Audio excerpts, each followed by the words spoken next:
Bismillahirrahmanirrahim. Assalamualaikum warahmatullahi wabarakatuh. Eh, Selamat pagi, selamat siang, dan selamat sore para pemirsa. Melalui video kali ini, saya ingin bercerita mengenai pengelolaan kegiatan laboratorium IPA. Ya, pada pertemuan sebelumnya kita sudah membicarakan mengenai pengelolaan tata ruang, pengelolaan alat dan bahan, ya. Nah, sekarang kita akan masuk ke pengelolaan kegiatan laboratorium IPA, ya. Nah, coba kita ingat kembali ketika Anda atau seorang pengelola ingin kepala laboratorium misalnya, ya. Jadi ketika apa sih yang akan dikelola ketika memegang jabatan sebagai kepala laboratorium, maka ada beberapa aspek yang dilakukan oleh pengelola laboratorium. Di antaranya adalah pengelolaan perencanaan, kemudian pengelolaan tata laksana, kemudian pengelolaan administrasi atau inventaris, kemudian ada pengelolaan pemeliharaan dan pengamanan, dan yang terakhir adalah monitoring dan evaluasi. Jadi secara umum itu adalah apa-apa saja atau aspek-aspek apa saja yang akan dilakukan atau yang dikelola dalam pengelolaan laboratorium IPA ini. Nah, kita ingin berbicara lebih spesifik lagi, yaitu di bagian kegiatan laboratorium, ya. Nah, kalau kita ngomong kegiatan laboratorium, ya apa saja yang ada di dalam sebuah laboratorium. Ya, di situ ada perencanaan, kemudian ada kegiatan intinya, praktikum, pemeliharaan, gitu ya. Nah, sekarang kita tinjau bagaimana pengelolaan kegiatan laboratorium. Nah, kalau kita berbicara dengan kegiatan laboratorium ini, kegiatan ini kita istilahnya kegiatan laboratorium ini bersifat keilmuan, ya, kegiatan yang bersifat keilmuan, yaitu kegiatan proses pembelajaran laboratorium. Jadi kegiatan yang ada di lab ini bersifat keilmuan. Nah, intinya seperti itu. Kemudian pengelolaan kegiatan laboratorium IPA ini bertujuan untuk meningkatkan pelayanan dan memaksimalkan peran laboratorium sebagai tempat pembelajaran. Jadi, kenapa kegiatan laboratorium ini harus dikelola? Ya, tujuannya agar bisa memaksimalkan atau meningkatkan pelayanan dalam proses pembelajaran IPA di dalam laboratorium, gitu ya. Nah, kegiatan apa saja yang akan dikelola ya di dalam pengelolaan kegiatan laboratorium ini? Yang pertama adalah pengelolaan perencanaan, persiapan alat dan bahan, pelaksanaan kegiatan, kemudian pemeliharaan dan perawatan, kemudian yang terakhir adalah monitoring dan evaluasi. Dari kegiatan ini sudah atau ada beberapa yang sudah saya singgung pada penjelasan aspek-aspek pengelolaan gitu ya. Nah, sekarang kita lihat lebih detailnya. Yang pertama adalah perencanaan kegiatan laboratorium IPA gitu ya. Nah, dalam kegiatan perencanaan ini termasuk tahap awal ya. Perencanaan kegiatan ini adalah termasuk kegiatan awal atau tahap awal yang posisinya itu sangat strategis untuk menciptakan program kerja berdasarkan analisis kebutuhan. Jadi sebelum dilakukan kegiatan pembelajaran, ya, jadi kegiatan lab itu utamanya adalah pembelajaran atau praktikum gitu ya. Nah, sebelum dilakukan kegiatan pembelajaran di laboratorium itu perlu sebuah perencanaan gitu ya. Ya, misalnya perencanaan materinya oleh guru, perencanaan alat bahannya oleh laboran, perencanaan kegiatan, jadwal, tata tertib dan sebagainya oleh pengelola lab gitu ya. Jadi ini perlu dilakukan perencanaan. Ya, fungsi perencanaan kegiatan laboratorium IPA itu ya satu, usaha untuk menentukan kegiatan yang akan dilakukan di masa mendatang. Ya, intinya mempersiapkan ya agar pembelajarannya itu sesuai dengan tujuan pembelajaran ya, agar pelaksananya itu sesuai dengan tujuan pembelajaran. Ya, capaian kompetensi dasar, indikatornya tercapai, siswa mendapatkan pengalaman dalam kegiatan praktikum dan sebagainya gitu ya. Lah, perencanaan kegiatan laboratorium ini dilakukan oleh siapa saja? Tadi saya sudah menyinggung, ya ada guru, laboran, kepala laboratorium gitu ya. Lah, kemudian perencanaan ini dibuat suatu laporan ya. Planning istilahnya planning dalam satu semester atau dalam tahunan. Biasanya disusun paling pendek minimal ya dalam satu semester. Kemudian diajukan ke kepala sekolah yang kemudian ditinjau kemudian disetujui atau istilahnya minta persetujuan dari kepala sekolah. Nah, dalam menyusun rencana kegiatan ini apa saja? Istilahnya itu pertanyaan pembantu ya dalam menyusun rencana ini, yaitu apa yang dikerjakan, bagaimana mengerjakannya, mengapa mengerjakannya, siapa yang mengerjakannya, kapan harus dikerjakan, dan di mana harus dikerjakan. Jadi ini adalah pertanyaan-pertanyaan pokok ketika menyusun suatu rencana kegiatan. Di sini saya tidak menunjukkan formatnya seperti apa ya, ini fleksibel saja. Yang penting dalam rencana kegiatan itu ada menjawab pertanyaan-pertanyaan seperti ini. Ini misalnya saja, gitu ya. Kemudian ada beberapa hal yang penting mengenai perencanaan kegiatan laboratorium. Ini sudah saya singgung ya bagian ini, yaitu pada aspek-aspek pengelolaan perencanaan kegiatan ya. Jadi perencanaan kegiatan laboratorium itu sekurangnya dilaksanakan 1 kali dalam 1 semester. Kemudian perencanaan kegiatan lab harus sesuai dengan program kerja sekolah, mendukung gitu ya. Nah, contohnya apa? Ya misalnya semester depan itu akan buka kelas besar-besaran. Berarti kan harus di follow up ke laboratorium biar pengadaan barangnya itu ditambah. Lah ini harus ada kerjasama biar nanti pelaksanaan pembelajaran itu berjalan dengan baik dan lancar. Kemudian perencanaan kegiatan dikembangkan berdasarkan evaluasi. Jelas melihat tahun kemarin gimana jalan kerjanya atau program kerjanya berjalan dengan baik atau enggak. Nah, itu kalau ada kekurangan biasanya dimasukkan ke program kerja yang akan datang. Nah, kemudian perencanaan kegiatan lab harus mencantumkan secara jelas ya wewenang tanggung jawab ya. Ini pembagian tugas, kemudian perencanaan kegiatan lab harus disampaikan ke pihak sekolah sebagai proposal. Kemudian, suatu kegiatan dapat berjalan dengan baik jika ada anggaran dana. Jadi, dalam melakukan rencana atau membuat laporan perencanaan kegiatan itu, di situ dilampirkan anggaran yang dibutuhkan. Ya.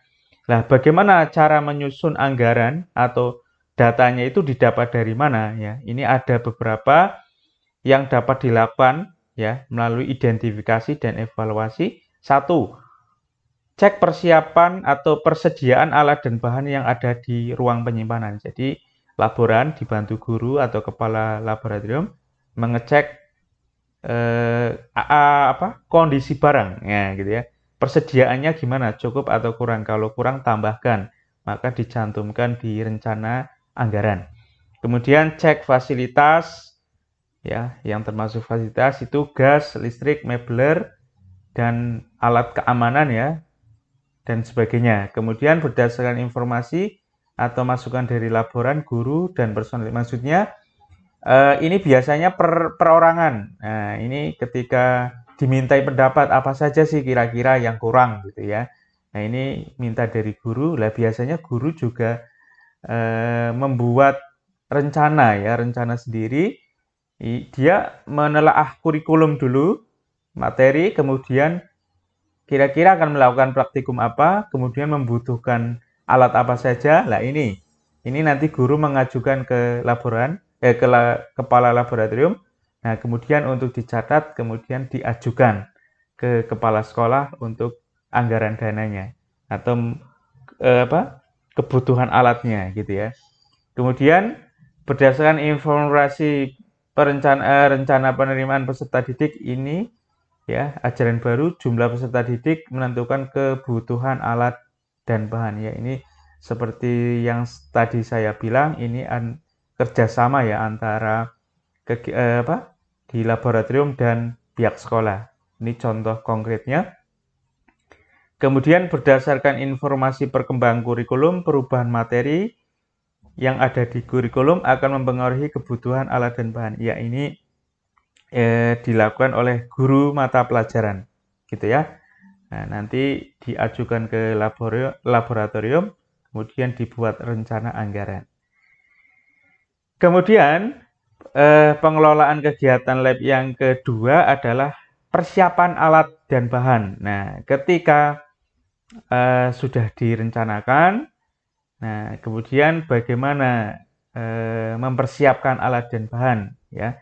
Ini sebenarnya bagian ini masuk ke dalam bentuk nyata dari pelaksanaan anggaran ya.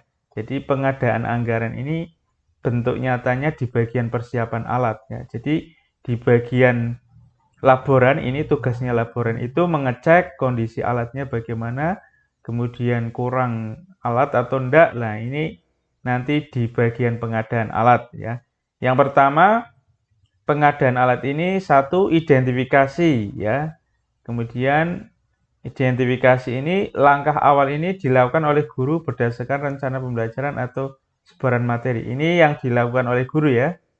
Jadi persiapan alat dan bahan itu tidak hanya dilakukan oleh laboran saja yang ada di lab, melainkan oleh seorang guru juga ya. Dia membuat suatu identifikasi materi ya. Jadi ini sebenarnya adalah bentuk dari ini ya. Bagian ini yang nomor 5, informasi kurikulum ya. Nah, nanti guru melakukan ini nih ya dalam mengajukan pengadaan. Jadi guru itu evaluasi atau menelaah kurikulum, kemudian membuat kira-kira materi apa saja yang perlu dilakukan praktikum. Nah, ini contoh formatnya, identifikasi kebutuhan alat dan bahan ya. Jadi kita lihat dari kompetensi dasar, standar kompetensi dasar, kemudian materi yang akan diajukan. Nah, kemudian kira-kira akan melakukan praktikum apa dan butuh alat apa saja.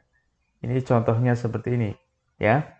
Nah, setelah melakukan identifikasi baru memilih alat ya.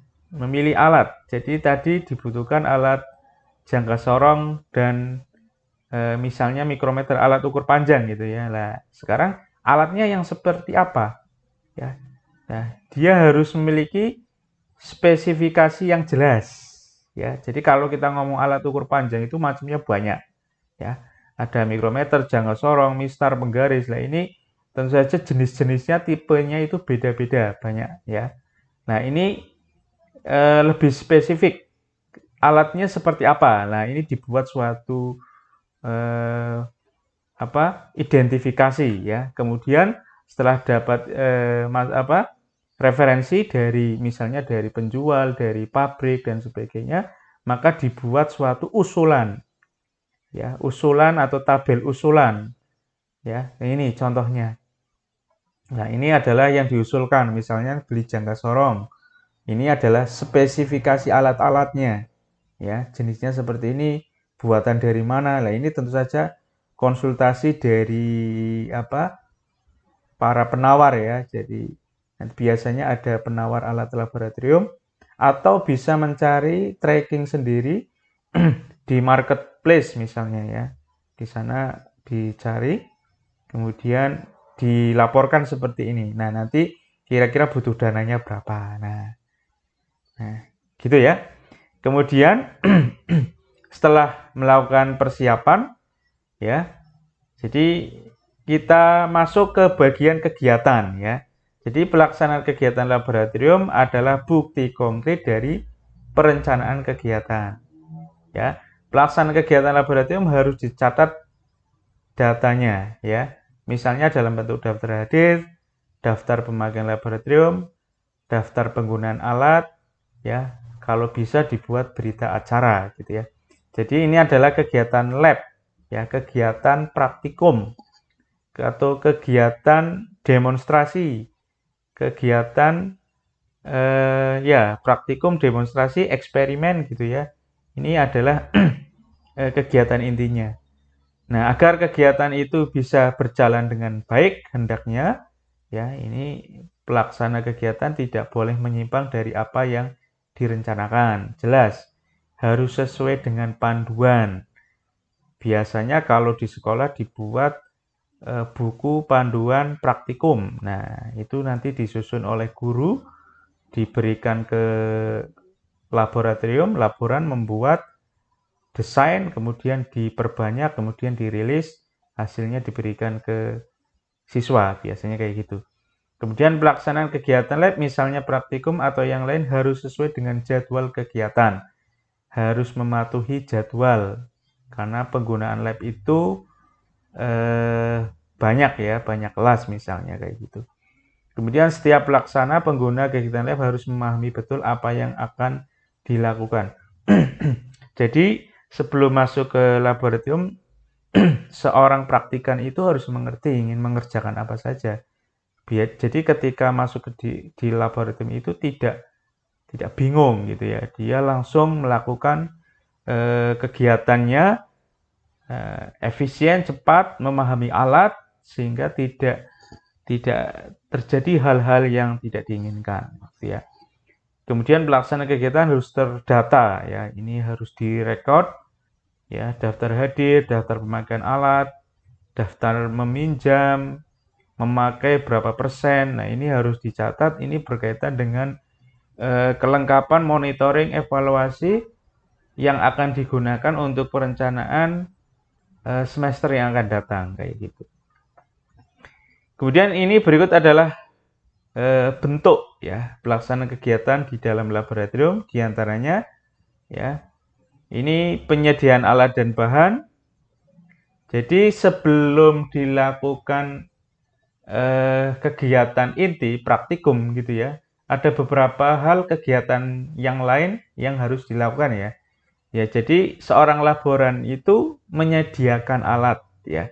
Ini biasanya informasinya ini dari guru ya. Guru itu nanti mengajukan misalnya praktikum tentang pegas. Nah, maka laboran akan menyiapkan alat-alat yang dibutuhkan ya, misalnya pegasnya, statifnya, bandulnya, dan sebagainya. Nah, kemudian pengembalian alat dan bahan dilakukan oleh guru yang dibantu oleh laboran. Guru harus selalu memperingati praktikan agar tidak terjadi kerusakan. Ya, jadi proses pengembalian juga harus dicek ya, biar barangnya itu tetap terjaga, tidak hilang, dan selalu diawasi oleh guru ketika praktikum agar tidak terjadi kerusakan. Kemudian yang ketiga, kegiatan praktikum dan demonstrasi ini kegiatan intinya dilakukan oleh praktikan, dipantau oleh guru dan laboran. Kemudian penyimpanan alat dan bahan dilakukan oleh laboran, ini mungkin sudah jelas di ruang penyimpanan ya. Kemudian peserta kegiatan mematuhi tata tertib, ini harus masuknya di pintu masuk, keluarnya di pintu keluar gitu ya, penggunaan alatnya, dan mematuhi sanksi jika melanggar gitu ya. Kemudian yang keenam, selalu berusaha menjaga keamanan, kehati-hatian dalam melakukan praktikum ya. Selalu patuhi penggunaan ya. Jadi biar tidak terjadi hal-hal yang tidak diinginkan. Harus mengerti alat dan penggunaan alatnya yang benar seperti apa, kayak gitu maksudnya ya. Jadi ini ada rasa usaha kehati-hatian untuk menjaga dan menjaga keselamatan kerja. Kemudian pemeliharaan dan perawatan alat laboratorium ini sudah pernah saya singgung di bagian aspek ya. Nah, jadi pemeliharaan dan perawatan adalah kegiatan yang dilakukan untuk meningkatkan, untuk mempertahankan, dan mengembalikan peralatan dalam kondisi yang baik. Gitu ya. Berikut adalah pemeliharaan dan perawatan berdasarkan jenis bahannya. Ini saya tambahkan di sini ya. Saya tambahkan di sini ada perawatan berdasarkan jenis bahan alatnya ya. Jadi ada alat yang terbuat dari gelas kaca, ini harus disimpan terpisah ya. Kemudian jangan memanaskan alat yang bukan terbuat dari Pyrex gitu ya. Kemudian jangan memanaskan alat ukur gelas, simpan dalam keadaan bersih dan kering. Alat logam ini jauhkan dari bahan kimia korosif. Lindungi dari karat dengan dicat atau dibungkus plastik gitu ya. Ada usaha membersihkan sebelum menyimpan biar ketika disimpan itu dalam keadaan kering dan bersih. Kemudian kalau bahan dari kayu, biar tidak rapuh, dicat ya. Kemudian disimpan pada tempat yang kering. Kemudian alat dari porselin ini hindarkan dari benturan biar tidak pecah ya. Simpan pada tempat yang aman. Alat dari karat plastik jauhkan dari panas, asam, basa, dan garam. Hindarkan dari pelarut organik ya. Biar elastisitasnya tetap terjaga. Kemudian alat listrik gunakan kabel yang baik. Selalu kontrol kondisi kabel agar tidak kalau mengelupas bisa diganti gitu ya.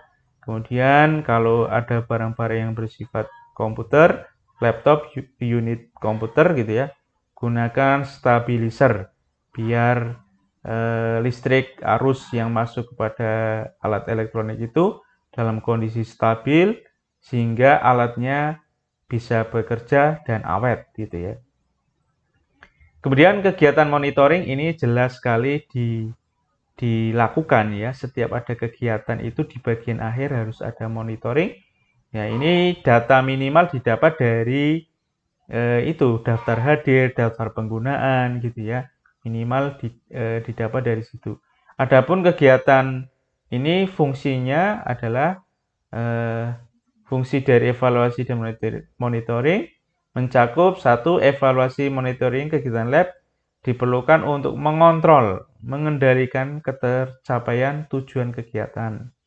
Ya, kemudian yang kedua, dimaksudkan untuk memperoleh data mengenai keterlaksanaan ya, kegiatan laboratorium seharusnya dilaksanakan berdasarkan perencanaan ya. Jadi ini melihat apakah kegiatan lab itu sesuai rencana atau tidak gitu ya.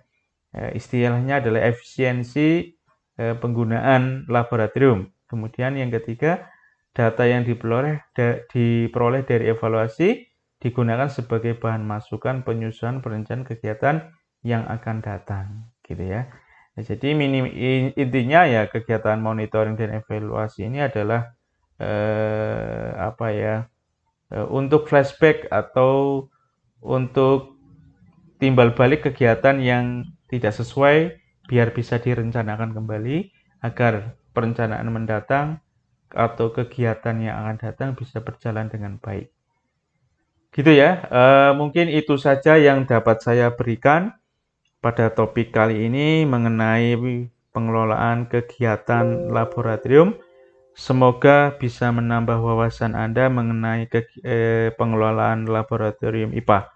Sekian dari saya. Wassalamualaikum warahmatullahi wabarakatuh.